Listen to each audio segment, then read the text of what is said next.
Surguru. Hi friends, good morning all of you. నా పేరు Balakrishna. So history class చెప్తాను. You are all welcome to C Guru. So then ఇక్కడ AP history గురించి మరి ఆంధ్రప్రదేశ్ చరిత్ర అని అంటున్నాం. ఆంధ్రప్రదేశ్ చరిత్ర మనకు 75 మార్కులకు ఉంది. 75 మార్కులకు 70 మార్కులు ఎలా తెచ్చుకోవాలనేది దట్స్ వెరీ ఇంపార్టెంట్. 75 వస్తాయని నేను చెప్పను, ఎందుకంటే ఎక్కడో ఒక చోట 3-4 మిస్టేక్స్ జరుగుతాయి. కానీ 75 మార్కులు 70 మాత్రం కంపల్సరీ తెచ్చుకోవచ్చు.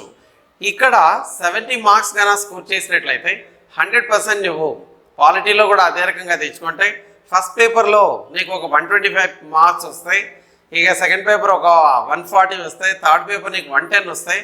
నీకు ఓపెన్ కేటగిరీలో ఖచ్చితంగా జాబ్ రావడానికి అవకాశం అనేది ఉంటుంది. ఇక్కడ మరి చూసినట్లయితే ఈరోజు ఏపీ హిస్టరీలో ఏమేమి అంశాలు ఉన్నాయి, మనం ఏం చూడబోతున్నాం, నువ్వు ఏం బుక్స్ చదవాలి, ఎలా చదవాలి, నీ షెడ్యూల్ ఎలా ఉండాలి, నువ్వు జాబ్లో సెటిల్ అవ్వాలంటే అంటే కొట్టాలంటే ఏం చేయాలనే అంశాలన్నింటినీ కూడా మనం ఇక్కడ చర్చించబోతున్నాం, రైట్?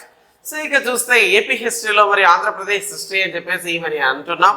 ఈ ఆంధ్రప్రదేశ్ హిస్టరీలో it begins with first topic మనకు చూసినట్లయితే సో దిస్ ఫస్ట్ టాపిక్లో మరి చూస్తే దిస్ సో ఆంధ్రప్రదేశ్ చూసినట్లయితే దిస్ ఆంధ్రప్రదేశ్ భౌగోళిక పరిస్థితులు అనే అంశంతో ఇది స్టార్ట్ అవుతుంది. అంటే ఆంధ్రప్రదేశ్ భౌగోళిక అంశాలు ఏ రకంగా ఉన్నాయి, విడిపోయిన తర్వాత మనం చూడాలి, అంతకంటే ముందు మనకు అవసరం లేదు. 2014లో ఎప్పుడైతే రాష్ట్రం విడిపోయిందో ఆ తర్వాత జరిగిన అంశాలు ఏ రకంగా ఉన్నాయి, భౌగోళిక పరిస్థితులు ఎలా ఉన్నాయి, అంశాలు ఎలా ఉన్నాయి అనేది మనం చూడాలి. అక్షాంశాలు ఏంటి, రేఖాంశాలు ఏంటి, నేలలు ఏ రకంగా ఉన్నాయి, ఏ నదులు ప్రవహిస్తున్నాయి, ఎన్ని జిల్లాలు ఉన్నాయి, ఏ జిల్లా పెద్దది, ఏ జిల్లా చిన్నది, వైశాల్యం ఎంత ఉంది, సో శీతోష్ణ స్థితి ఏ రకంగా ఉంది, ఈ అంశాలన్నీ కూడా స్త్రీ పురుషుల నిష్పత్తి ఎంత ఉంది, ప్రతి అంశాన్ని కూడా మనం చూడాల్సిన పరిస్థితి అనేది ఉంది. అంత తర్వాత మరి పూర్వ చరిత్ర అని అంటున్నాం. శాతవాహనుల కంటే ముందు ఇక్కడ స్థానికులు ఎవరైనా పరిపాలన చేశారా, వాళ్ళ పరిస్థితులు ఎలా ఉన్నాయి, ఏం కథ అనేది ఈ పూర్వ చరిత్ర అనే అంశంలో మరి చూస్తాం. సో ఆంధ్రదేశ్ చరిత్ర అన్న పూర్వ చరిత్రలో ఆంధ్రుల జాతి అని అంటున్నాం. వీళ్ళు ఏ జాతికి చెందిన వారు, సో ఈ ద్రవిడియన్నా లేదా ఆర్యన్నా ఎక్కడి నుంచి నన్ను వచ్చారా, ఏంటి ఏం పరిస్థితి అనే అంశాలన్నీ ఆంధ్ర జాతి అనే అంశంలో మనం చూడడం అనేది జరుగుతుంది. జాతి అనేది మరి చూసినట్లయితే సో దేశ్ వంశనామం ఒకటైతే జాతి అనేది రేస్ అని చెప్పేసి అంటున్నాం, ఈ జాతికి చెందిన వాళ్ళు అని చెప్పేసి పేర్కొనడం అనేది జరుగుతుంది. ఇక శాతవాహనాల కంటే పూర్వంగా ఉన్నటువంటి రాజులు అంటే స్థానికులు ఎవరైతే ఉన్నారో వాళ్ళ గురించి చిన్న చిన్న అంటే అంత పెద్ద ఇంపార్టెన్స్ అయితే లేదు దీనికి, కానీ చూస్తాం మనం. తర్వాత ఈ చరిత్రకు ఆధారాలు అనేది చాలా ఇంపార్టెంట్. ఆంధ్రుల చరిత్రకు ఆధారాలు అని చెప్పేసి అన్నాం. ఈ చరిత్రకు ఆధారాలు కానీ చూసినట్లయితే ఒకటేమో పురావస్తు ఆధారాలను, ఒకటేమో వాంగ్మయ ఆధారాలను. పురావస్తు ఆధారాల్లో కానీ నువ్వు చూసినట్లయితే శాసనాలన్నీ రావడం అనేది జరుగుతుంది, అందులో నాణ్యాలన్నీ రావడం అనేది జరుగుతుంది, లేదా త్రవ్వకాల్లో బయలుపడినటువంటి అవశేషాలు ఏమైనా ఉంటే రావడం జరుగుతుంది. ఇలా ఇవన్నీ కూడా పురావస్తు ఆధారాలని అంటున్నాం. ఈ పురావస్తు ఆధారాల్లో మరి శాసనాలన్నీ చాలా శాసనాలు ఉన్నాయి. శాతవాహనుల దగ్గర నుంచి భారతదేశంలో శాసనాలు వేయించిన మొదటి చక్రవర్తులు చూస్తే మౌర్య చక్రవర్తులు, అశోకుడు అన్నాం. కానీ ఆంధ్రదేశంలో శాసనాలు వేయించిన వాళ్ళు శాతవాహనులు అని చెప్పేసి తెలుస్తుంది. ప్రాకృత భాషలో వీళ్ళు శాసనాలు వేయించినట్లుగా తెలుస్తుంది అని చెప్పేసి అన్నాం. ఇలా సో మరి చూసినట్లయితే ఇదే పురావస్తు ఆధారాలు. వాంగ్మయ ఆధారాలు మరి చూసినట్లయితే గ్రంథాలు ఏమున్నాయి, మరి ఆనాడు సంస్కృత భాష అనేది ఉంది, ప్రాకృత భాష అనేది ఉంది. మరి ఇటువంటి సందర్భంలో ఏమేం గ్రంథాలు ఉన్నాయని చెప్పేసి అన్నాం. ఫర్ ఎగ్జాంపుల్ శాతవాహనుల దగ్గర తీసుకున్నట్లయితే మనం హాలుడు రాసినటువంటి గాథా సప్తసతి అని చెప్పేసి అన్నాం, గుణాఢ్యుడు రాసినటువంటి బృహత్ కథ అన్నాం, కుతూహలుడు రాసిన లీలావతి పరిణయం, ఆచార్య నాగార్జున రాసిన గ్రంథాలన్నీ సుహృల్లేఖ, ప్రజ్ఞ పారమిత శాస్త్ర, మూల మాధ్యమిక శాస్త్ర, రసరత్నాకరం, ఆరోగ్య మంజరి, రత్నావళి, రాజప, ఇలా అనేక గ్రంథాలన్నీ మరి మనం చూసినట్లయితే సో ఉన్నట్లుగా తెలుస్తుంది అని చెప్పేసి అని అన్నాం. ఈ విధంగా మరి సో ఇదంతా కూడా so you have to go through all these important points అని చెప్పేసి అంటున్నాం.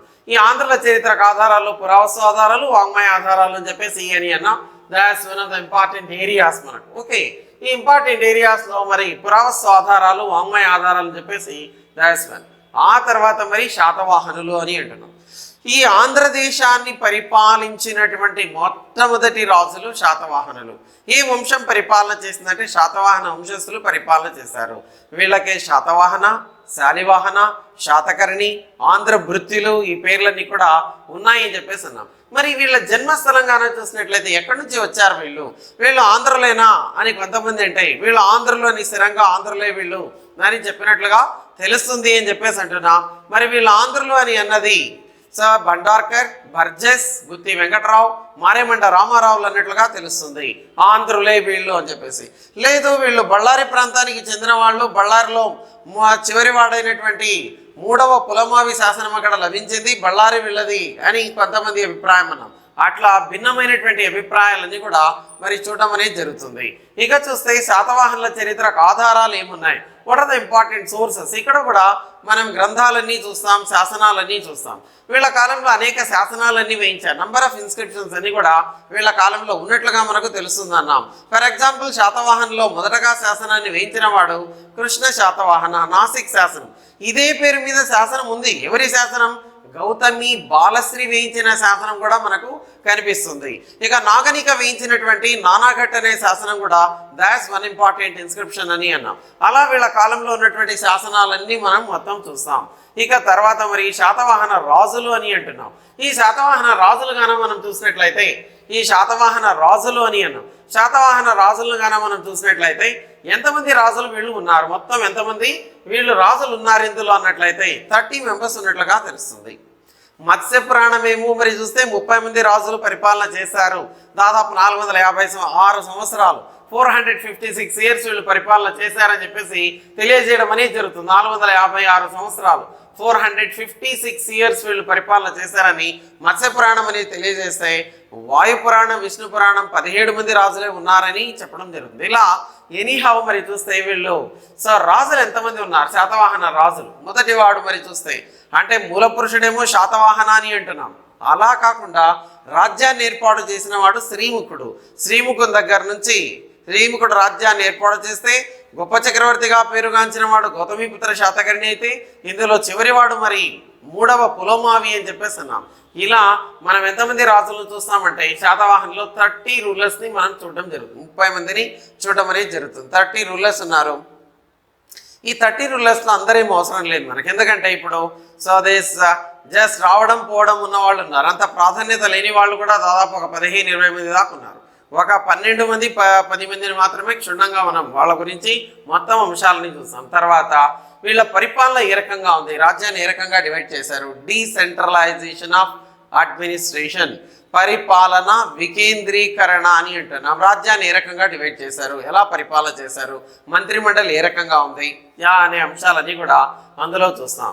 ఇక శాతవాహనుల కాలం నాటి సాంఘిక పరిస్థితులు, ఆర్థిక మత విషయాలు, సామాజిక పరిస్థితులు చాలా ఇంపార్టెంట్. ఎందుకంటే సమాజంలో ప్రజలు బాగుంటేనే రాజ్యపాలన బాగుందని చెప్పడం జరుగుతుంది. సమాజంలో ప్రజలు కష్ట నష్టాలతో ఉన్నామనుకో, మరి అటువంటి సందర్భంలో సమాజం ఏ రకంగా బాగుందని చెప్పడం జరుగుతుంది. అందువల్ల ఎక్కడైనా ఏ రాజ్యంలోనైనా సామాజిక పరిస్థితులు బాగుంటేనే అది సమాజం బాగున్నట్టు. అందువల్ల వీళ్ళ కాలంలో ఎటువంటి సామాజిక పరిస్థితులు, వర్ణ వ్యవస్థ ఎలా ఉంది, వీళ్ళ కాలంలో ఉన్న సాంఘిక దురాచారాలు ఏంటి, స్త్రీల పరిస్థితి ఎలా ఉంది, అంటే స్త్రీలు గౌరవించబడ్డారా లేదా గౌరవించబడలేదా సమాజంలో, ఇటువంటి అంశాలన్నీ ఇందులో చూస్తాం. ఇక ఆర్థికంగా ఏదైనా ఒక రాజ్యం ప్రగతి పథం వైపు నడవాలన్నప్పుడు, ప్రగతిని సాధించాలన్నప్పుడు, అభివృద్ధి సాధించాలన్నప్పుడు ఖచ్చితంగా ఆర్థికంగా అది ముందంజ వేస్తేనే అది అభివృద్ధిని సాధించినట్లు. లేదా ఆర్థికంగా దివాళా తీసిందంటే రాజ్యం ఎలా పైకి వస్తుంది? అందువల్ల మరి చూసినట్లయితే ఆర్థిక పరిస్థితులు అనేటివి ఇంపార్టెంట్. మరి ఆనాడు సమాజంలో మత విషయాలు ఎలా ఉన్నాయి, శాతవాహనుల కాలంలో మరి ఏం మతాలు ఉన్నాయి? జైన మతం ఉంది, పౌరాణిక హిందూ మతం ఉంది, వైదిక మతం ఉంది, బౌద్ధ మతం ఉంది. ఇలా ఈ మతాలన్నీ కూడా ఉన్నట్లుగా తెలుస్తుందని చెప్పేసి అన్నాం. ఇక వీళ్ళ కాలం నాటి శాతవాహనుల భాషా సాహిత్యాలు, వాస్తు శిల్ప చిత్రలేఖనాలు అని చెప్పేసి అన్నాం. వీళ్ళ కాలంలో భాషా సాహిత్యాలు అన్నాం. ఇలా భాష, అధికార భాష మరి చూసినట్లయితే ప్రాకృత భాష అని చెప్పేసి అన్నాం. అధికార భాష, ప్రాకృత భాష అంటున్నాం. అయితే పండితుల భాష సంస్కృతం. అప్పటికే సంస్కృతం అనేది అద్భుతంగా అభివృద్ధి చెందినట్లుగా తెలుస్తుంది అని చెప్పేసి అంటున్నాం. ఓకే, ఇక దేశీ భాష అనేది కూడా ఉంది. దేశీ అంటే ప్రజలు మాట్లాడిన భాషని దేశీ భాష అని చెప్పేసి అన్నాం. ఇలా మరి చూస్తే వీళ్ళ కాలంలో ఇవన్నీ కూడా ఉన్నాయన్నాం. ఆంధ్రదేశంలో ఆనాడు బౌద్ధ మతాచార్యులు ఎవరున్నారు? Acharya Nagarjuna one of the important అన్నాం. బుద్ధఘోష, ఓకే, బుద్ధఘోష రాసినటువంటి పుస్తకాలు చుల్లవగ్గ. అదే రకంగా మరి చూస్తే శ్రీలంక వెళ్ళొచ్చాడు బుద్ధఘోషుడు. మరి చూసినట్లయితే బౌద్ధమత గ్రంథాల అధ్యయనం చేయడానికి సో శ్రీలంక వెళ్ళి రావడం జరిగింది అని చెప్పేసి అన్నాం. అలా చుల్లవగ్గ అనే పుస్తకం ఈయన రాసిన చుల్లవగ్గ ఏం చెప్తుందంటే స్తూపాలు ఏ రకంగా నిర్మాణం చేయాలి అనే అంశాన్ని తెలియజేసిన గ్రంథం అని చెప్పేసి అన్నాం చుల్లవగ్గ. విశుద్ధి మాగ అనేది మరొక పుస్తకం అన్నాం. సో బుద్ధఘోషుడు రాసినటువంటి పుస్తకాలు. అలా ఈ కాలంలో ఉన్నటువంటి ఈ ఆచార్యులు ఎవరెవరు ఉన్నారు బౌద్ధ మతాచార్యులు అని చెప్పేసి, ఎందుకంటే యజ్ఞశ్రీ శాతకర్ణి ఆస్థానంలో నివసించిన వాడే ఆచార్య నాగార్జున. అంతకుముందు ఇతడు కనిష్కుని ఆస్థానంలో నివసించి ఆ తర్వాత ఇక్కడికి వచ్చి ఇక్కడే స్థిరపడినట్లుగా తెలుస్తుంది. ఆచార్య నాగార్జున ఇండియన్ ఐన్స్టీన్ అని అంటున్నాం ఇతను. అలా సో ఇదంతా కూడా ఉన్నట్లుగా తెలుస్తుంది అని చెప్పేసి అని అన్నాం. ఇక చూసినట్లయితే ఈ శాతవాహనుల తర్వాత మనం చూడాల్సినటువంటి అంశాలు మరి చూస్తాయి. So one of the important areas ఇందులో ఇక్ష్వాకులు అని అంటున్నాం. ఈ ఇక్ష్వాకులు అనేది that's one of the areas అని అన్నాం. ఇక్ష్వాకులు, ఈ ఇక్ష్వాకులు మరి చూస్తే శాతవాహనుల పతనాంతరం రాజ్యానికి వచ్చిన వాళ్ళు. శాతవాహనుల తర్వాత శాతవాహనుల కాలంలో ఉండి శాతవాహనుల పతనాంతరం వచ్చిన వాళ్ళు ఇక్ష్వాకులు. ఇక్షు అంటే చెరకుగడ అని, చెరకుగడ అనేది వాళ్లకు అధికార చిహ్నంగా ఉండేదని, అందువల్ల వీళ్ళకి ఆ పేరు వచ్చిందని ఒక అభిప్రాయం చెప్తే, ఇక్ష్వాకు వంశానికి చెందినవాడు శ్రీరాముడని, శ్రీరాముని వంశానికి చెంది ఉండడం వల్ల వీళ్ళకి ఇక్ష్వాకులు అనే పేరు వచ్చిందని మరొక వాదన కనిపిస్తుంది. ఒక్కొక్కరు ఒక్కొక్క అంశాన్ని ఇందులో పేర్కొన్నారు. రాబ్సన్ బూలర్ ఏమని అన్నాడు ఈ జన్మస్థలం గురించి అన్నట్లయితే, వీళ్ళు శ్రీరాముని వంశానికి చెందినవారని, ఉత్తర భారతదేశం నుంచి ఇక్కడికి వచ్చి స్థిరపడ్డారని, కృష్ణానదికి ఇరువైపులా ఉన్న ప్రాంతాన్ని పరిపాలన చేశారని, అందువల్ల వీళ్ళు అక్కడి వాళ్లేనని రాబ్సన్ బూలర్ అనే పండితులు చెప్తే, గోపాలాచారి తమిళనాడు అని చెప్తే, వగెలేమో కర్ణాటక అని చెప్తే, కాల్డ్వెల్ అనే అతను మాత్రం వీళ్ళు ఆంధ్రులే అని పేర్కొనడం జరిగింది. ఇట్లా ఈ జన్మస్థలం ఇదంతా అని చెప్పేసి అన్నాం. వీళ్ళ చరిత్రకు ఆధారాలు మరీ చూసాం. నంబర్ ఆఫ్ ఇన్స్క్రిప్షన్స్ అన్నీ ఉన్నాయి. నాగార్జునకొండ, జగ్గయ్యపేట, అల్లూరు, ఉప్పగొండూరు, రామిరెడ్డిపల్లి, ఇలా నంబర్ ఆఫ్ ఇన్స్క్రిప్షన్స్ అన్నీ కూడా ఉన్నాయి. ఇక పురాణాల ప్రకారం 7 మంది రాజులు ఉంటాయి. శాసనాల ప్రకారం 4 రాజులని పేర్కొన్నట్లుగా తెలుస్తుంది. పురాణాల ప్రకారం మరి చూస్తే 7 మంది రాజులు అని అన్నాం, కానీ శాసనాల ప్రకారం 4. వాసిష్ఠీపుత్ర శ్రీశాంతమూల, వీరపురుషదత్త, యహువల శాంతమూల, రుద్రపురుషదత్త, ఇలా ఈ 4 పాలకులే ఉన్నట్లుగా తెలుస్తుంది. మరి వీళ్ళ కాలం నాటి ఇక్ష్వాకుల సాంఘిక ఆర్థిక మత విషయాలు ఎలా ఉన్నాయనే అంశాలని చూస్తాం. వీళ్ళ కాలంలో సాహిత్యాలు, వాస్తు శిల్ప చిత్రలేఖనాలన్నీ కూడా చూస్తాం. అంతకుముందు మరి మాంధాత శిల్పం ఎక్కడ బయలుపడింది అన్న వీళ్ళ కాలానికి చెంది చక్రవర్తికి ఉండాల్సిన లక్షణాలు ఎలా ఉన్నాయని చెప్పినటువంటి శాసనమే, సో అంటే విగ్రహమే మాంధాత విగ్రహం అని చెప్పేసి అన్నాం. ఈ మాంధాత స్టాచ్యూ అని చెప్పినట్లుగా తెలుస్తుంది. ఈ మాంధాత స్టాచ్యూ ఎక్కడ బయలుపడిందంటే జగ్గయ్యపేటలో బయలుపడినట్లుగా తెలుస్తుంది అని చెప్పేసి అన్నాం. జగ్గయ్యపేట మరి చూసినట్లయితే మాంధాత విగ్రహం ఎవరిది అంటే వీరపురుషదత్త. ఎవరి కాలంలో? ఇక్ష్వాకుల కాలంలో. సాహిత్యము, వాస్తు శిల్పకళలు అని చెప్పేసి అన్నాం. వీళ్ళ కాలంలో ఎలా డెవలప్ అయ్యే అంశాలన్నీ కూడా ఇందులో చూడటం అనేది మనం జరుగుతుంది అని చెప్పేసి అన్నాం. ఇక చూసినట్లయితే ఆంధ్రదేశంలో ఈ ఫస్ట్ చాప్టర్లో ఆంధ్రలో జైన బౌద్ధ మతాలు ఏ రకంగా డెవలప్ అయ్యాయి అనేది దాస్వాన్. ఆంధ్రదేశంలో జైన మతం ఏ రకంగా డెవలప్ అయింది, అదే రకంగా బౌద్ధ మతం ఏ రకంగా డెవలప్ అయింది అని చెప్పేసి అన్నాం. జైన బౌద్ధ మతాలు అని చెప్పేసి అన్నాం. ఏ రకంగా అవి అభివృద్ధి చెందాయన్నాం. ఆంధ్రదేశంలో మరి నంబర్ ఆఫ్ స్తూపాస్ అని ఏర్పడ్డాయి వీళ్ళ కాలంలో. ఓకే, అదే రకంగా సో బౌద్ధ మత వ్యాప్తి అనేది కూడా బాగా జరిగింది. జైన మత వ్యాప్తి కూడా జరిగింది. జైన మతంలో మరి కొండ కుండాచార్య అని అంటున్నాం. ఈ కొండ కుండాచార్య శాతవాహనుల కాలంలో నివసించిన వాడు. అదే రకంగా మరి చూసినట్లయితే ఈ కాలంలో ఈ బుక్స్ అన్ని కూడా కొనసాగడం జరిగింది అని చెప్పేసి అన్నాం. ఈ జైన బౌద్ధ మతాలన్నీ కూడా అభివృద్ధి చెందడం జరిగింది అని చెప్పేసి తెలుస్తుంది. ఇక విష్ణుకుండినుల కాలంలో ఏ రకంగా ఉంది అని చెప్పేసి అన్నాం. విష్ణుకుండినులు, ఈ విష్ణుకుండినులు వినుకొండ అనే పదం నుంచి విష్ణుకుండిన అనే పదం వచ్చిందని, వీళ్ళు అనేక ప్రాంతాలను కేంద్రాలుగా చేసుకుని పరిపాలన చేసిన వాళ్ళు విష్ణుకుండినులు. వీళ్ళకి తెలంగాణతో పరిచయం ఎక్కువగా ఉన్నట్లుగా తెలుస్తుంది అని చెప్పేసి అన్నాం. ఎందుకంటే సో వాకాటకుల వద్ద సో మ్యాట్రిమోనియల్ అలయన్సెస్, వైవాహిక సంబంధాలు ఏర్పాటు చేసుకుని అలా దెందులూరు రాజధానిగా ఉంది, అమరావతి రాజధానిగా ఉంది, వినుకొండ, అమరాపురం ఇవన్నీ కూడా రాజధానిగా ఉన్నట్లుగా తెలుస్తుంది అని చెప్పేసి అన్నాం. ఈ విష్ణుకుండిల్లో ముఖ్యంగా మరి చూస్తే కేవ్ ఆర్కిటెక్చర్ అద్భుతంగా డెవలప్ అయింది వీళ్ళ కాలంలో. ఓకే, వాస్తు శిల్పకళలు అని చెప్పేసి అన్నాం. వీళ్ళ కాలంలో డెవలప్ అయినవి. సో దేస్ ఉండవల్లి కేవ్స్ అని అంటున్నాం. ఉండవల్లి గుహలు, మొఘల్ రాజపురం గుహలు, అదే రకంగా భైరవకొండ గుహలు అన్నాం. ఉండవల్లి గుహలు ఎక్కడున్నాయి? గుంటూరు జిల్లాలో ఉన్నటువంటి ఉండవల్లి అని అంటున్నాం. మొఘల్ రాజపురం కృష్ణా జిల్లాలో ఉన్నటువంటివి. ఇక భైరవకొండ నెల్లూరు జిల్లాలో ఉన్నటువంటివి అని చెప్పేసి అన్నాం. భైరవకొండలో 8 గుహలుంటే 8 కూడా శివునికి అంకితాలు. ఇవన్నీ శివునికి అంకితాలు. ఇక మరి చూస్తే ఉండవల్లి గుహలు అని చెప్పేసి అన్నాం. ఉండవల్లిలో 4 అంతస్తులు కనిపిస్తుంది. 2వ అంతస్తులో మరి చూస్తే అనంత పద్మనాభ స్వామి గుడి అనేది కనిపిస్తుంది. అందులో అనంత పద్మనాభ స్వామి స్టాచ్యూ 18 ఫీట్, అది 18 అడుగులు ఉన్నటువంటి స్టాచ్యూ అనేది ఉంది వీళ్ళ కాలంలో. మరి అదంతా మనం చూడాలి. ఇక మరి చూసినట్లయితే మొఘల్ రాజపురం 5 కేవ్స్ ఉన్నాయి. 3 సాధారణంగా ఉంటాయి, 2 మాత్రం దాంట్లో ప్రాధాన్యత కలిగి ఉన్నాయి. 4, 5 మాత్రం దుర్గ గుహ అని అన్నాం. 4వ గుహకు దుర్గ గుహ అని పేరు. ఇలా ఈ ఆర్కిటెక్చర్ అంతా కూడా ఇందులో చూస్తాం.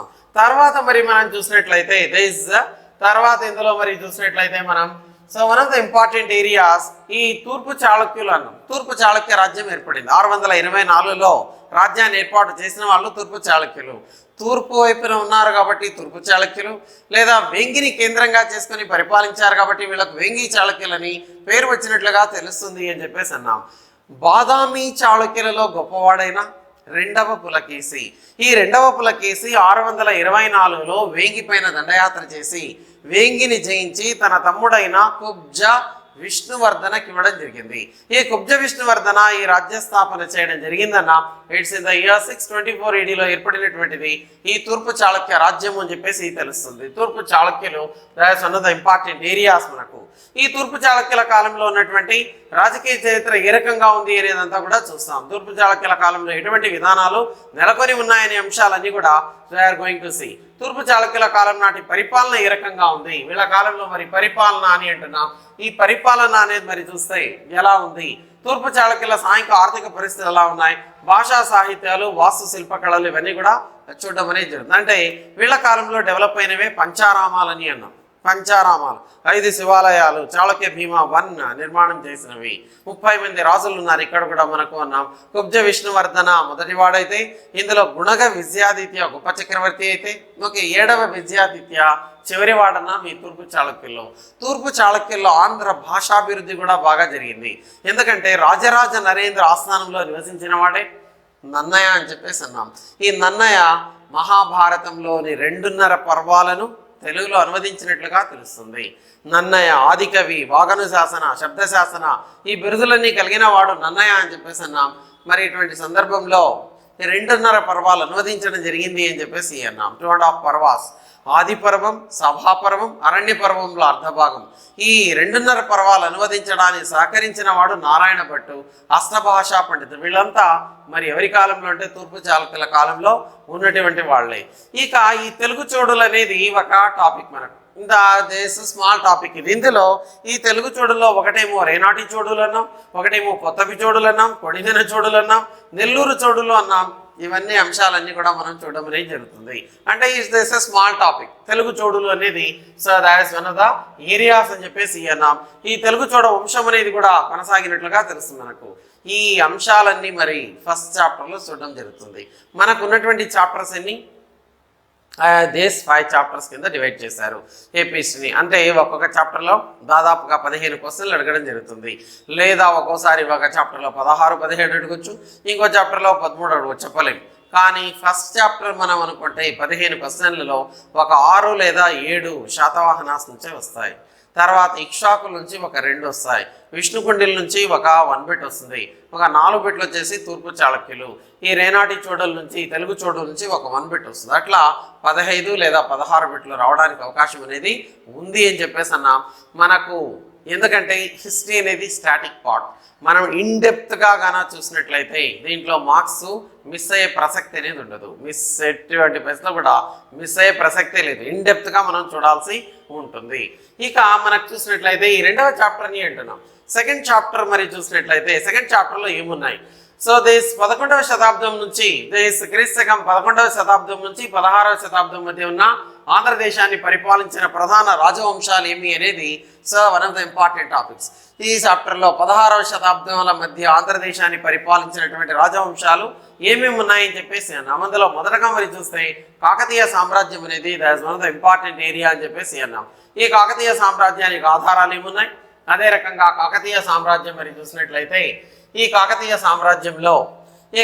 సామ్రాజ్యము ఆధారాలు, వీళ్ళకి ఆధారాలు శాసనాలు, మరి మళ్ళీ శాసనాలు చూడాలి, మళ్ళీ బుక్స్ గ్రంథాలు చూడాలి. అంటే ఎవరేం పుస్తకాలు రాశారనేది ఖచ్చితంగా మనకు మ్యాథ్స్ ఆఫ్ ఫాలోయింగ్లో అడుగుతాడు, లేదా శాసనాలను అడుగుతాడు. దానార్ణవ మాగల్లు శాసనం, మైలాంబ బయ్యారం చెరువు శాసనం, దుర్గరాజు కాజీపేట శాసనం, రుద్రదేవ హనుమకొండ శాసనం, గణపతి దేవ సో దయస్ మోటుపల్లి అభయ శాసనం, గరికపాడు శాసనం, రుద్రమదేవి మల్కాపురం శాసనం. నీకు ఇలా వచ్చేయాలి సబ్జెక్ట్ అనేది, you have to improve. Okay, ఇక గ్రంథాలు చూసినట్లయితే విద్యానాథ ప్రతాపరుద్ర యశోభూషణం రాశాడు విద్యానాథుడు. ఓకే, వినుకొండ వల్లభరాయ క్రీడాభిరామం, మణికి సింగన సకల నీతి సమ్మతం, శివదేవయ్య పురుషార్థసారం, జయపసేనాని నృత్యరత్నావళి, గీతారత్నావళి, వాయిద్యరత్నావళి. సో ఇలా ఈ బుక్స్ ఏమైతే ఉన్నాయో అవన్నీ కూడా ఇందులో చూడడం అనేది జరుగుతుంది. కాకతీయుల ఆధారాలు, రాజకీయ చరిత్ర, ఎంతమంది పాలకులు ఉన్నారు ఇందులో, తొలి కాకతీయులు, మలి కాకతీయులు అని చెప్పేసి అంటున్నాం. తొలి కాకతీయులు 5 మంది ఉన్నారు, మలి కాకతీయులు కూడా 5 మంది ఉన్నారు. తొలి కాకతీయుల్లో మరి బేతరాజు 1, ప్రోలరాజు 1, తర్వాత బేతరాజు 2, దుర్గరాజు, ప్రోలరాజు 2, వీళ్ళు 5 మంది. ఓకే, తొలి కాకతీయుల్లో మరి చూస్తే 5 మంది.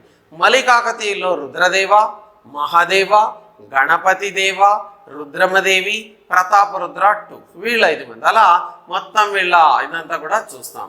వీళ్ళ పాలన మరి చూసినట్లయితే కాకతీయాల పాలన ఎప్పటి నుంచి, అకార్డింగ్ టు సమ్ సోర్సెస్ 995 నుంచి ఉంది అని కొంతమంది అంటే, క్రీస్తు శకం 999 అని కొంతమంది అంటే, లేదు క్రీస్తు శకం 1000 నుండి వీళ్ళ పాలన 1323 వరకు ఉన్నట్లుగా తెలుస్తుంది అని చెప్పేసి అన్నాం. 1323 వరకు కొనసాగింది అని చెప్పేసి అన్నాం. అలా క్రీస్తు శకం 1323 AD వరకు ఉంది అని చెప్పేసి పేర్కొన్నట్లుగా తెలుస్తుంది.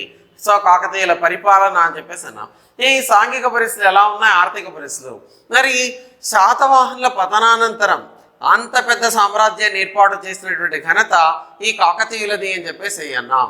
కాకతీయులు శూద్రమయం అన్నాం. దుర్జయ వంశానికి చెందిన వాళ్ళు శూద్రులు, అందుకే కాకతీయుల కాలాన్ని ఏమని అన్నారంటే శూద్రమయం అని పేర్కొన్నట్లుగా తెలుస్తుంది. ఈ సాంఘిక ఆర్థిక మత విషయాలు ఎలా ఉన్నాయనేది that's one of the important areas. భాషా సాహిత్యాలు ఎలా ఉన్నాయి, వాస్తు శిల్పకళలు వీళ్ళ కాలంలో నిర్మాణమైనవే అనేక దేవాలయాలు అన్నాం. 1000 పిల్లర్స్ టెంపుల్ అన్నాం. ఎక్కడుంది, హనుమకొండలో నిర్మాణం చేసినటువంటిది 1000 స్తంభాల గుడి. So there is Trikuta temple అని చెప్పేసి అన్నాం. దీన్ని త్రికూట ఆలయం అని అన్నారు. ఏకతల, ద్వితల, త్రితల అని అంటారు, లేదా త్రికూట ఆలయం 3 విగ్రహాలు పెట్టి నిర్మాణం చేసినట్లుగా తెలుస్తుంది. బేతరాజు 2 ఏమో బేతేశ్వర ఆలయాన్ని నిర్మాణం చేశాడు. ఓకే, పద్మాక్షి ఆలయం, సిద్ధేశ్వర ఆలయాలను ప్రోలరాజు 2 నిర్మాణం చేశాడు. గణపతి దేవ నిర్మాణం చేశాడు పానగల్లులో. ఓకే, అదే రకంగా మరి వీళ్ళ కాలంలో అత్యంత ఉన్నతంగా ఉన్నటువంటి రామప్ప టెంపుల్ అన్నాం. రేచర్ల రుద్ర నిర్మాణం చేసిన రామప్ప దేవాలయం ఉన్నతంగా ఉన్నట్లుగా తెలుస్తుంది. ఈ వాస్తు శిల్పకళ చిత్రలేఖనాల్లో మనం చూడడం అనేది జరుగుతుంది. చిత్రలేఖనం మరి చూస్తే పిల్లల మర్రి, ఘనాపూర్ ఈ ప్రాంతాల్లో అంతా వీళ్ళ పాలంపేట ఈ చిత్రలేఖనాన్ని కూడా మనం చూస్తామని చెప్పేసి అని అన్నాం. ఓకే, చిత్రశాలని ఏర్పాటు చేశారు. 1500 మంది చిత్రకారులు చిత్రాలు వేసే విధంగా మరి చూస్తే వరంగల్లో చిత్రశాలను ఏర్పాటు చేయడం జరిగింది వీళ్ళ కాలంలో అన్నాం. ఇలా so that is one of the important areas. ఇక ఈ ముసునీరి నాయక రాజ్యం అనేది ఇట్స్ ఎ స్మాల్ టాపిక్. కొండవీటి రెడ్డి రాజ్యం ఇది కూడా చిన్న రాజ్యమే. ఓకే, రాజమండ్రి రెడ్డి రాజ్యం అని చెప్పేసి అన్నాం. ఈ రెడ్డి రాజుల పరిపాలన ఎప్పటి నుంచి, సో దట్స్ 1325 నుంచి 1424 వరకు ఉన్నట్లుగా తెలుస్తుంది. ఇది రెడ్డి రాజ్యం. వీళ్ళు దేశటి వంశానికి చెందిన వాళ్ళు అన్నాం. పంట కాపులు రెడ్డి రాజులు మరి చూసినట్లయితే ఈ దేశటి వంశానికి చెందిన వారని, వీళ్ళను పంట కాపులు అని పిలిచినట్లుగా తెలుస్తుంది. కొండవీటి రెడ్డి రాజ్యం, రాజమండ్రి రెడ్డి రాజ్యం అని చెప్పేసి అన్నాం. That's one of the important areas. Okay, ఈ కొండవీటి రెడ్డి రాజ్యంలో మరి చూసినట్లయితే సో ఇట్ బిగిన్స్ విత్ కొండవీటి రెడ్డి రాజ్యంలో ప్రళయ వేమారెడ్డి, అనపోతారెడ్డి, వేమారెడ్డి, కుమారగిరి రెడ్డి, పెద్ద కొమటి వేమారెడ్డి, రాచ వేమారెడ్డి వీళ్ళు ముఖ్యంగా ఉన్నట్లుగా తెలుస్తుంది. ఇక రాజమండ్రిలో కాటాయి వేమారెడ్డి, సో అదే రకంగా మరి సో తర్వాతి వాళ్ళు కొనసాగడం జరిగింది అని చెప్పేసి అన్నా. సో వీళ్ళ కాలం నాటి అంశాలన్నీ కూడా కొండవీటి రెడ్డి రాజ్యం, రాజమండ్రి రెడ్డి రాజ్యం ఇవన్నీ కూడా చూడడం అనేది జరుగుతుంది. ఇక మనకు చాలా ఇంపార్టెంట్ టాపిక్ ఏది అన్నట్లయితే ఈ విజయనగర సామ్రాజ్యం అని చెప్పేసి one of the important areas ఏది అంటే విజయనగర సామ్రాజ్యం 1336లో ఏర్పడినటువంటిది. ఇట్స్ ఇన్ ద ఇయర్ 1336లో ఏర్పడినటువంటిది ఈ విజయనగర సామ్రాజ్యం అని చెప్పేసి అన్నాం. హరిహర రాయలు, బుక్కరాయలు ఏర్పాటు చేసినటువంటిది 4 వంశాలు పరిపాలన చేశాయి. సంగమ, సాళువ, తుళువ, ఆరవీటి వంశాలు. ఇందులో మరి గొప్ప చక్రవర్తిగా పేరుగాంచిన వాడే శ్రీకృష్ణదేవరాయలు. ఆనాడు దేశంలోనే, భారతదేశంలోనే గొప్ప చక్రవర్తిగా పేరుగాంచడమే కాకుండా అత్యంత ధనవంతమైన చక్రవర్తిగా పేరుగాంచాడు. ఒక్కరోజు ఆదాయం ఎంత అంటే 12,000 రూపాయలు అప్పటికి. అంటే ఇతని కాలం, శ్రీకృష్ణదేవరాయల కాలం మరి చూసినట్లయితే 1509 నుంచి 1509 to 1529 దాకా ఉన్నవాడు. సో దిస్ వన్ అని చెప్పేసి అన్నాం. శ్రీకృష్ణదేవరాయలు మరి రాజ్యంలో ఆనాడు దేశంలోనే అత్యంత ధనవంతమైన చక్రవర్తి. ఇతడు బాబర్కు సమకాలికుడు, ఇటు గోల్కొండ సుల్తాన్లైన సుల్తాన్ కులీ కుతుబ్ షాకు సమకాలికుడు అని చెప్పేసి అంటున్నాం. ఇలా సో దిస్ విజయనగర్ ఎంపైర్లో 4 డైనాసిటీస్లో సంగమ, సాళువ, తుళువ, ఆరవీటి వంశాలు. సంగమ వంశం, సాళువ వంశం, తుళువ, ఆరవీటి వంశాలు అని చెప్పేసి అన్నాం. ఇవన్నీ కూడా చూస్తున్నాం. ఇందులో తుళువ వంశాన్ని చెందినవాడే శ్రీకృష్ణదేవరాయలు.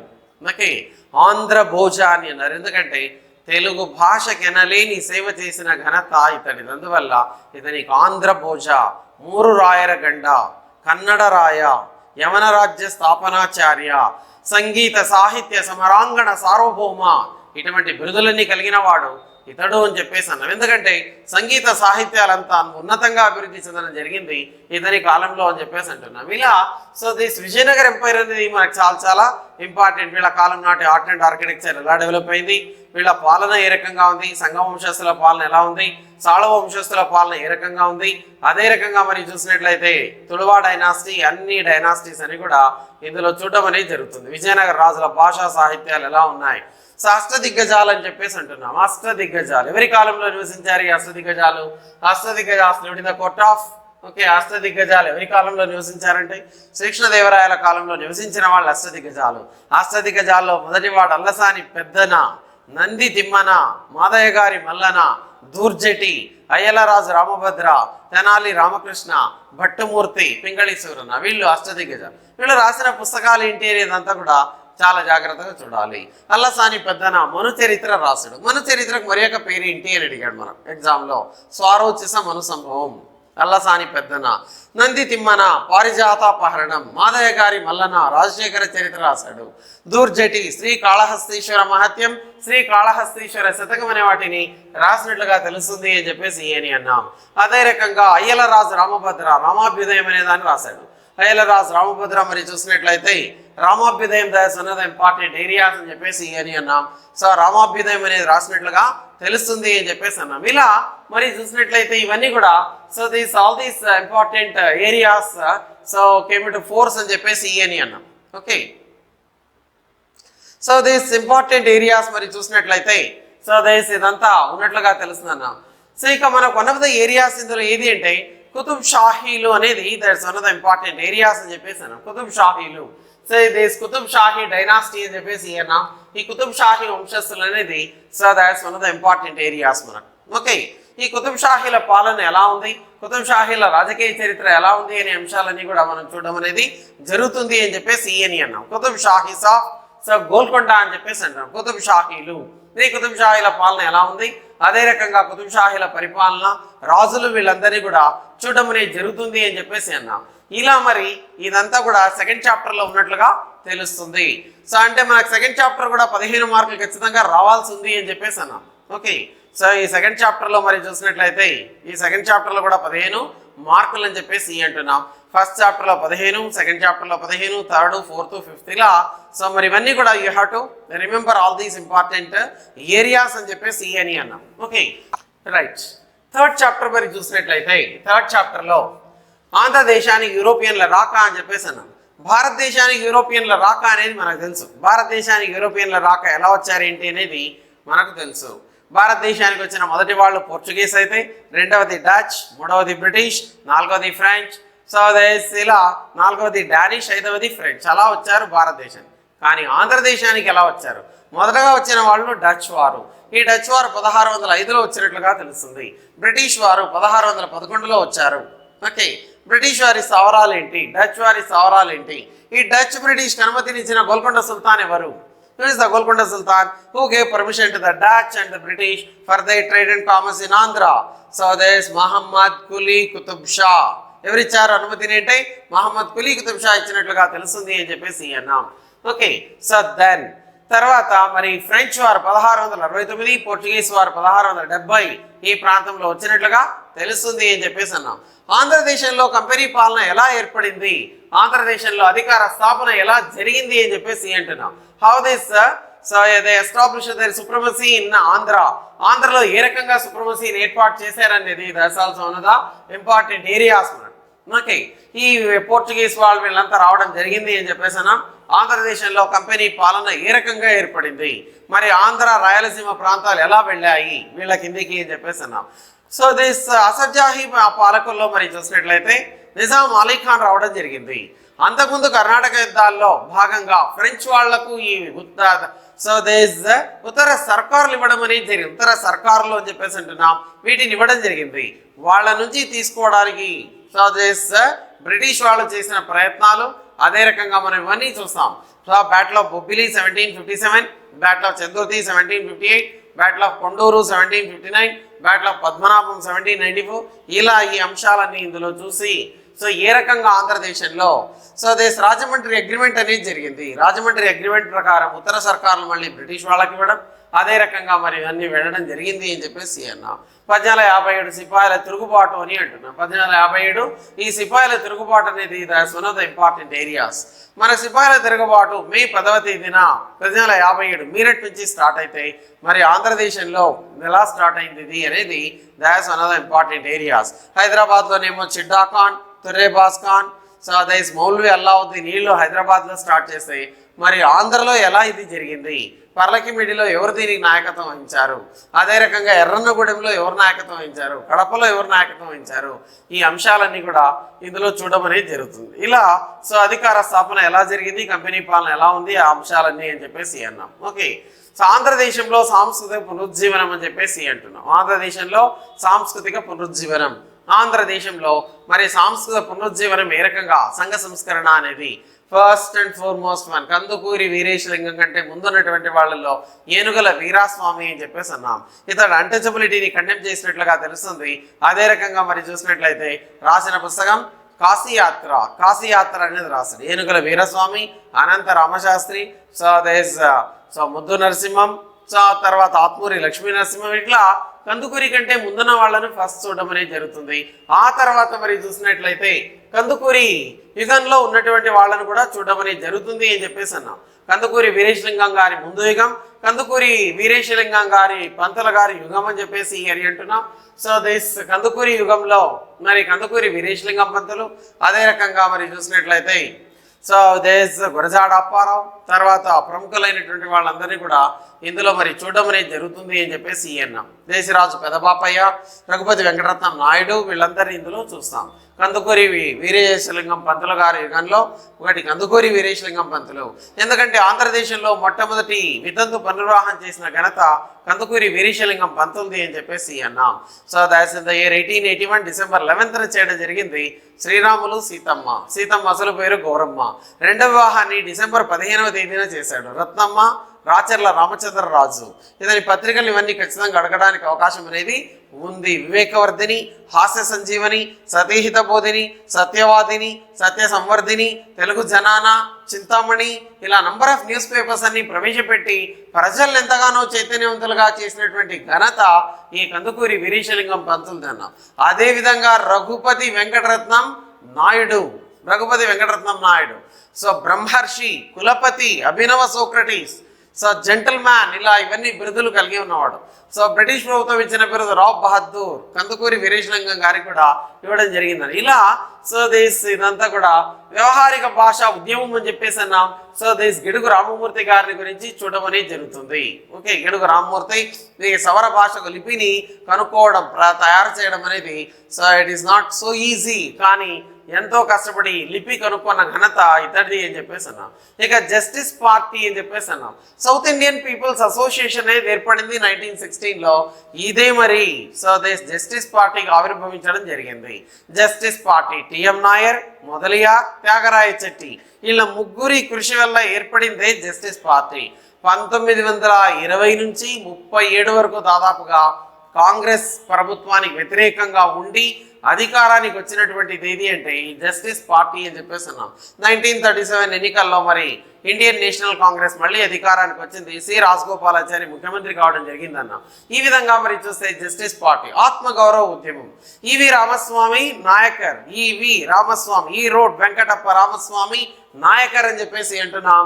సో ఆత్మగౌరవ ఉద్యమాన్ని ఏర్పాటు చేసిన ఘనత అతడిది. 1925లో ఏర్పాటు చేశాడు ఈ ఆత్మగౌరవ ఉద్యమాన్ని. ఆ తర్వాత మనం చూడాల్సిన అంశం దాన్ని చూస్తే 1885 నుంచి 1947 వరకు ఆంధ్రలో జాతీయోద్యమం ఎలా జరిగింది. మరి ఈ జాతీయోద్యమం ఎలా జరిగింది అని అన్నప్పుడు, ఆంధ్రలో జాతీయోద్యమం ఎలా జరిగింది అన్నప్పుడు స్వదేశ వందే మాత్రం ఉద్యమం ఎలా జరిగింది, హోమ్ రూల్ లీగ్ ఎలా జరిగింది, సహాయ నిరాకరణ ఇవన్నీ చూస్తాం. వందే మాత్రం ఎందుకు స్టార్ట్ అయింది? వందే మాత్రం ముఖ్యంగా భారతదేశంలో బెంగాల్ విభజన జరిగింది. బెంగాల్ విభజన అమల్లోకి వచ్చింది అక్టోబర్ 16, 1905. డేట్ అడుగుతాడు ఒక్కోసారి. అక్టోబర్ 16, 1905 అన్నాం. ఈ బెంగాల్ విభజనకు వ్యతిరేకంగా ఏర్పాటైన ఉద్యమమై వందే మాతరం అని అంటున్నాం.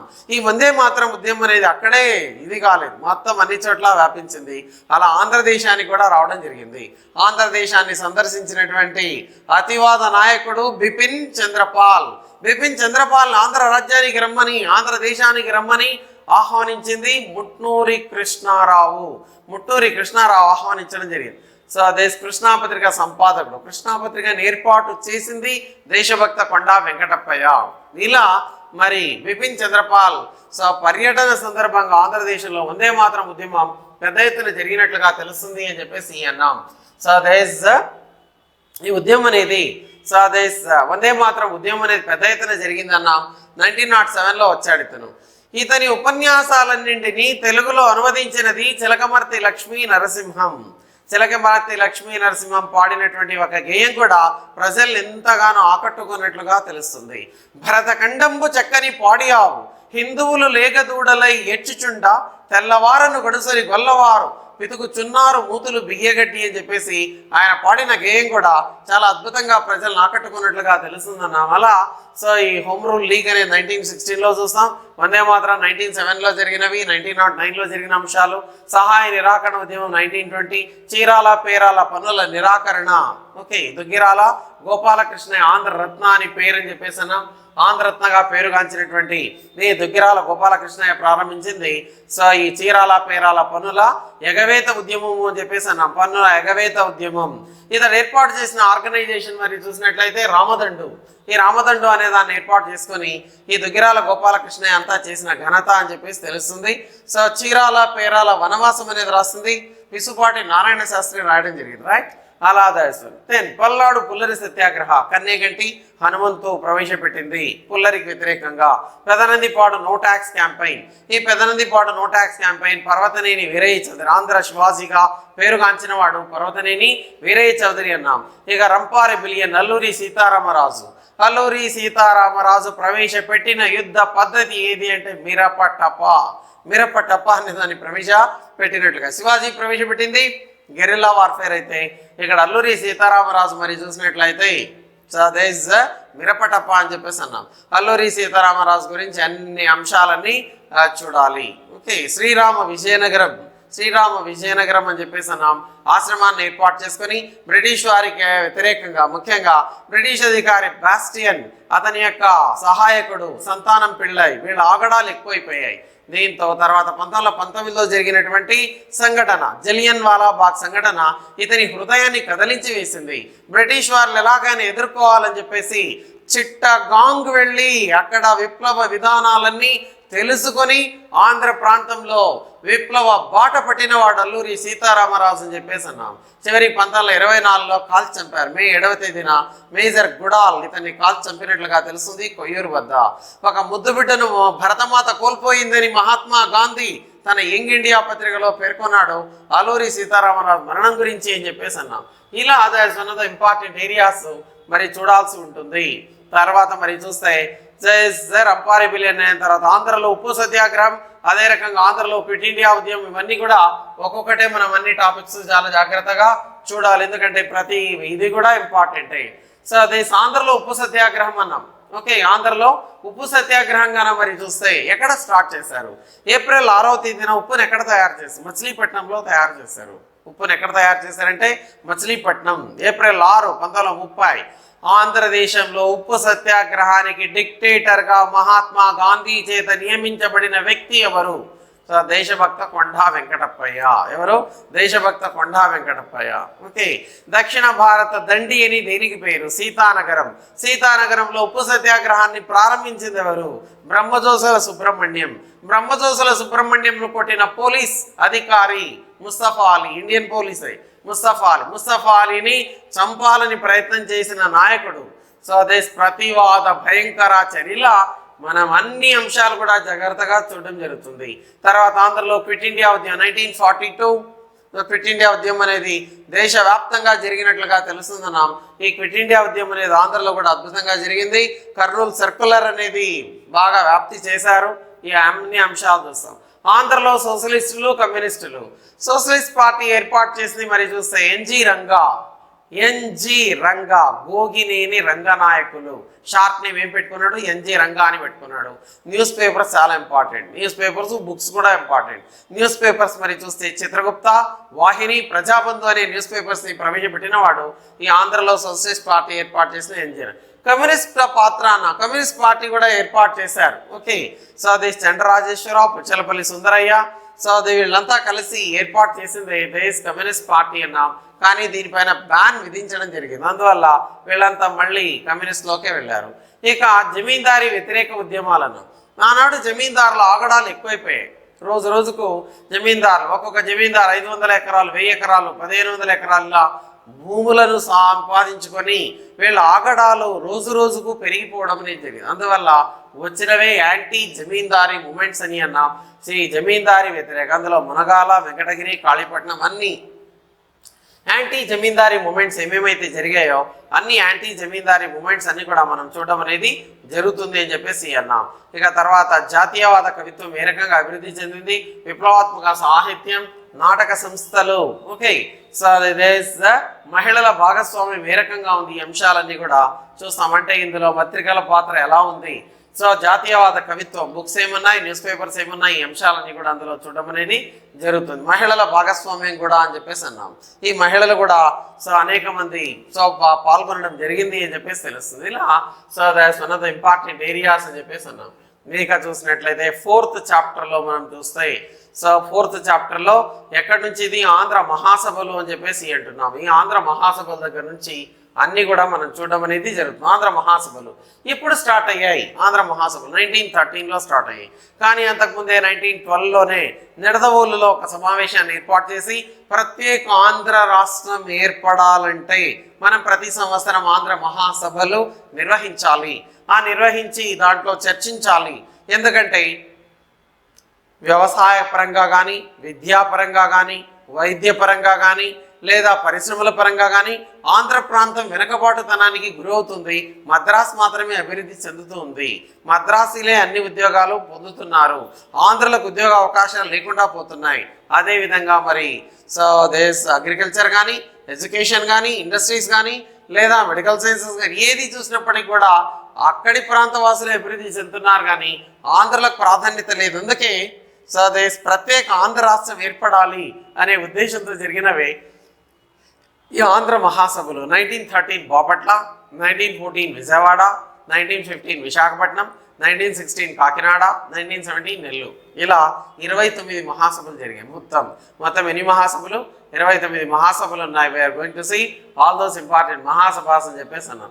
ప్రముఖ నాయకులు ఎవరెవరు ఉన్నారో అందరినీ కూడా చూడమనే జరుగుతుంది. ప్రముఖ నాయకులు అని చెప్పేసి అంటున్నాం. దాస్మాన్ శ్రీబాగ్ వడంబడిక అని చెప్పేసి అన్నాం. శ్రీబాగ్ వడంబడిక ఇయర్ 1937లో జరిగింది.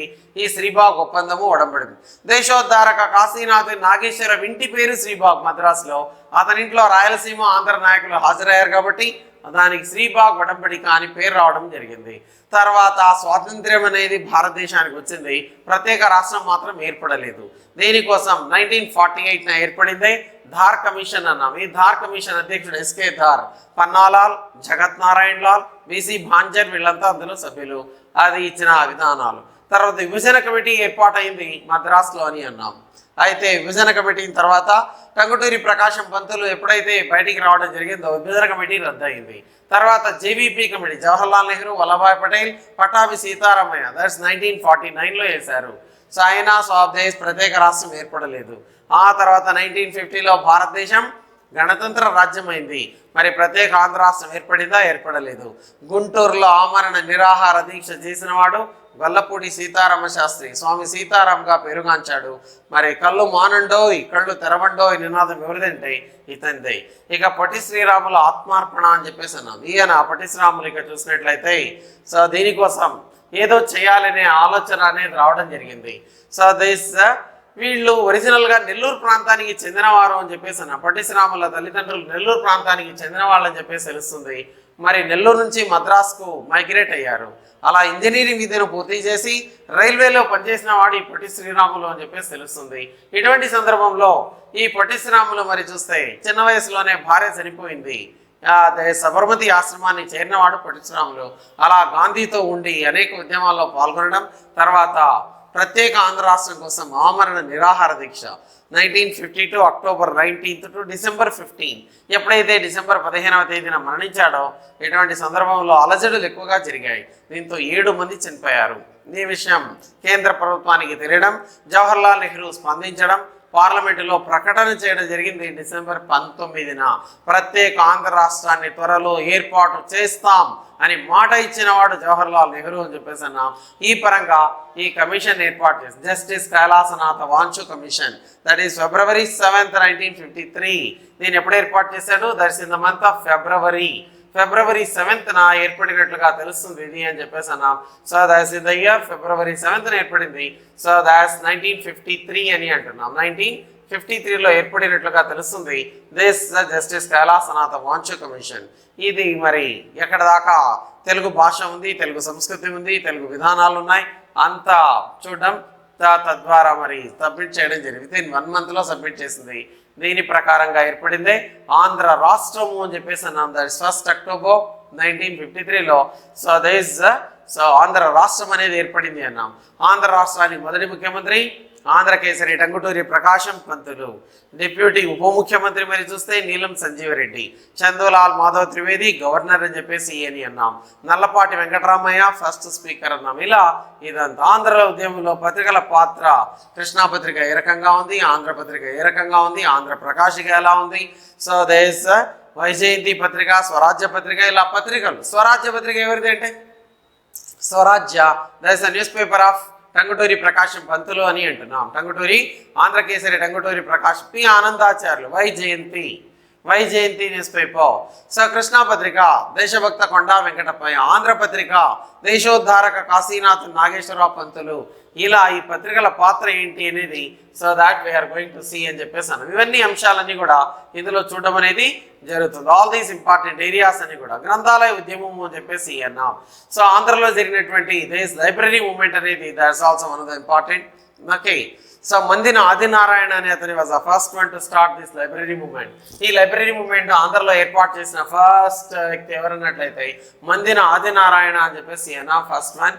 సో మరి ఆంధ్రలో ఎక్కడ ఉద్యమాలు ఏర్పడ్డా ఏకత, ఈ అంశాలన్నీ చూస్తాం. తర్వాత జానపద గిరిజన కళలు సంస్కృతులు, ఈ అంశాలన్నీ కూడా మరి జానపదులు గిరిజనులు అని చెప్పేసి అన్నాం. గిరిజనులు మనకు ఆంధ్రదేశంలో మరి గిరిజనులు మరి చూసినాయి ఎరుకల, యానాది, నాగ, బుడగ, కోయ, కొండ, బుడబుక్కల, సో చెంచు, ఇలా అనేక జాతుల వాళ్ళంతా ఉన్నారు. వాళ్ళ సంస్కృతులు ఎలా ఉన్నాయి, గిరిజన సంస్కృతి అని చెప్పేసి అన్నాం. ఈ జానపద కళలు ఇవన్నీ అంశాలన్నీ చూస్తాం. ఇక మనం చూసినట్లయితే 5th చాప్టర్ కింద, ఈ 5th చాప్టర్ అనేది so that's the last chapter. మనకు ఈ 5th చాప్టర్ కింద విశాలాంధ్ర ఉద్యమము అని చెప్పేసి అన్న విశాలాంధ్ర ఉద్యమం అని చెప్పేసి తెలుస్తుంది. ఈ విశాలాంధ్ర ఉద్యమం ఎలా ఏర్పడింది అనేది దట్స్ వన్.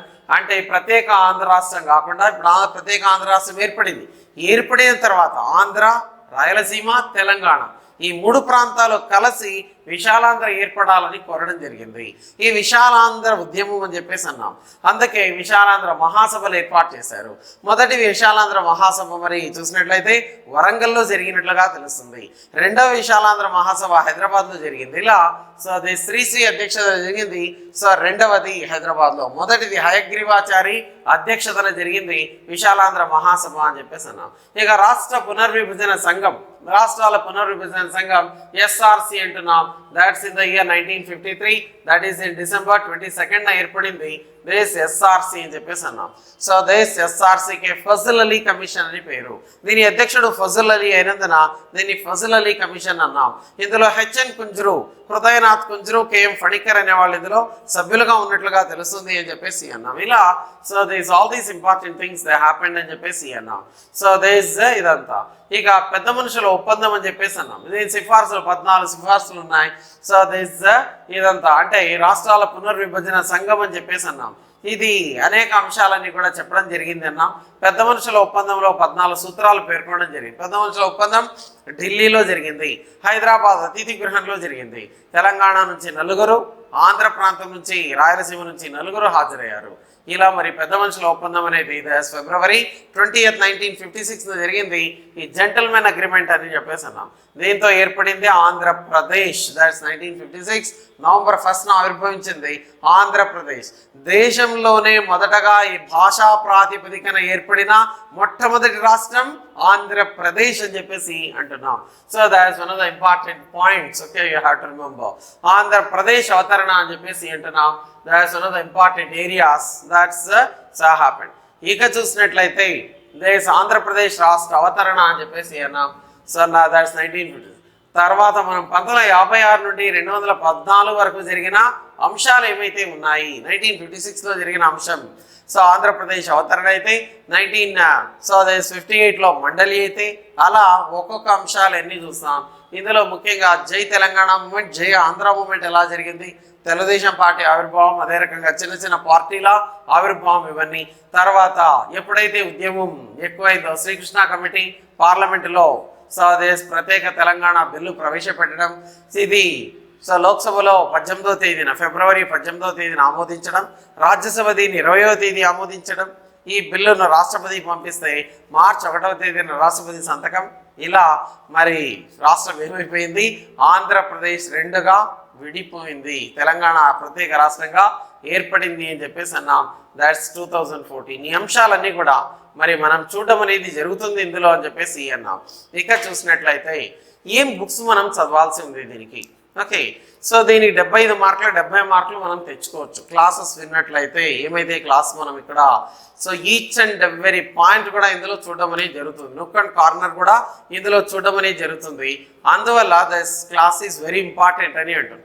లేదు మనము చదవాలి అన్నప్పుడు బుక్స్ కూడా చదవాలి. వన్ ఈజ్ బిఎస్ఎల్ హనుమంతరావు అనేది దస్ 1 బుక్, తర్వాత పివికే ప్రసాదరావు అనేది 1 బుక్, పిఆర్ రావు అనేది దస్ 1 బుక్, చిలుకూరి వీరభద్రరావు అనేది 1, ఆంధ్రుల చరిత్ర అని చెప్పేసి అన్నాం.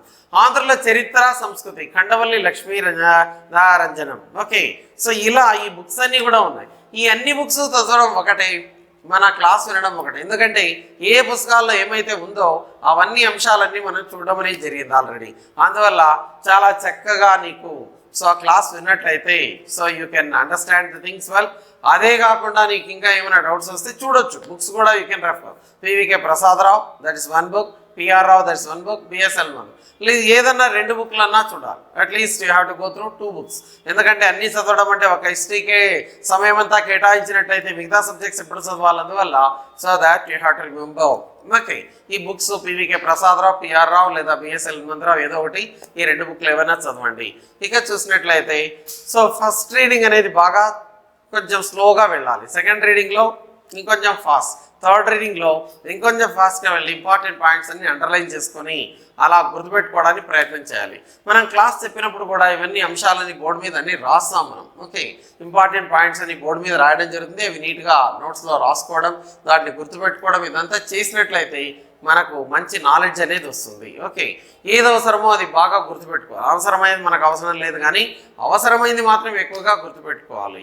And one more thing you have to remember is so clarity about the syllabus. Clarity రావాలి. తర్వాత కన్సిస్టెన్సీ ఉండాలి. కన్సిస్టెన్సీ అంటే స్టబ్బార్నెస్, పట్టుదల ఉండాలి. నేను గ్రూప్ 2 ఆఫీసర్ అని అనిపించుకోవాలనే పట్టుదల అనేది ఉండాలి. తర్వాత కంటిన్యూటీ అనేది ఉండాలి. అంటే 3 C's అంటున్నాం చూడండి. ఓకే, 3 C'లు. ఒకటి consistency, clarity about the syllabus ఒకటి, కంటిన్యూటీ ఒకటి, కన్సిస్టెన్సీ ఒకటి. 3 ఉంటాయి, నీకు ఆటోమేటిక్గా ఉద్యోగం అనేది వచ్చేస్తుంది. కంటిన్యూటీ, ఈరోజేమో 10 గంటలు చదివేది రేపేమో ఏమో చదవకుండా పోయేది, అట్లా ఉండొద్దు. ఏదైనా ఒకటి మనసులో అనుకుంటే స్టబ్బార్నెస్ అనేది that is very very important. Stubbornness లేకపోతే మాత్రం ఏం చేయలేం. ఓకే, గ్రూప్ 2 ఆఫీసర్ అవ్వాలి అనే తపన ఉండాలి. ఎందుకంటే ఇప్పుడు ఇంటర్వ్యూ లేదు. ఇంటర్వ్యూ అనేది ఉందా అంటే ఇంటర్వ్యూ లేదు. నువ్వు రాసినటువంటి రిటర్న్ మార్క్స్ మీదనే నీకు ఉద్యోగం అనేది వస్తుంది. అందువల్ల 1000 miles journey also begins with a single step. నీకు ఏం నాలెడ్జ్ లేదు, ఐ గాట్ 0 నాలెడ్జ్, నాకు ఏపీఎస్టీ ఏమీ తెలియదు అన్నా కూడా నీకు ఏపీఎస్టీలో 70 మార్కుల వరకు తీసుకోవచ్చు. ఓకే, అందువల్ల మీరు సిస్టమేటిక్గా క్లాసెస్ వినాలి, రాసుకోవాలి. సో తదేకంగా ఒక 8 to 10 hours రోజు టైం టేబుల్ ఉండాలి. Minimum 8 hours, maximum 10 hours. లేదా ఇంకా ఎక్కువ చదువుతానంటే అది నీ ఇష్టం. దట్ మినిమం ఒక 8 hours అన్న టైం టేబుల్ ఉన్నట్టయితే ఒక 2 hours first paper, 2 hours second paper, 2 hours third paper, ఓ 2 hours రివిజన్. అలా ఒక రోజుకు 8 గంటలుగానే నువ్వు ప్రయత్నం చేసినట్లయితే కంపల్సరీగా గ్రూప్ 2 కొట్టడం అనేది పెద్ద కష్టమైతే కాదు. బట్ తెలియాలి, ప్రతి విషయం కూడా తెలియాలి. తెలియకుంటే మాత్రం ఏ బుక్లో ఏముంది, సబ్జెక్ట్ ఏముంది అనేది తెలియకపోతే మాత్రం లేదు. ఎలా అన్నట్లయితే ఫర్ ఎగ్జాంపుల్ ఇప్పుడు అమరావతి స్తూపాన్ని కనుగొన్నది ఎవరు అంటాడు, ఏ సంవత్సరం అంటాడు, కల్నల్ మెకంజీ 1797. నీకు తెలియాలి. అమరావతి స్తూపానికి పూర్ణ కుంభాన్ని ఇచ్చినటువంటి చమ్మకారుడు ఎవరు, దిమిక. నీకు నుక్కటి కారణం గురించి తెలిస్తేనే ఇక్కడ ఆన్సర్ చేయగలుగుతాం, లేదంటే ఆన్సర్ చేయలేము.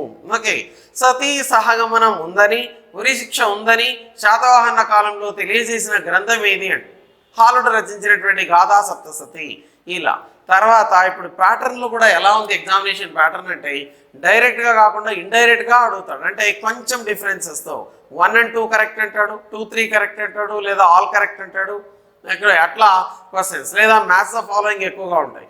నీకు అందుకే సబ్జెక్ట్ మీద పూర్తి అవగాహన ఉంటే తప్ప సో దాట్స్ కష్టమవుతుంది బాగా. అందుకే శ్రద్ధగా వినాలి, వినింది గుర్తుపెట్టుకోవాలి. ఇవన్నీ కూడా చాలా important. So that is one thing you have to remember.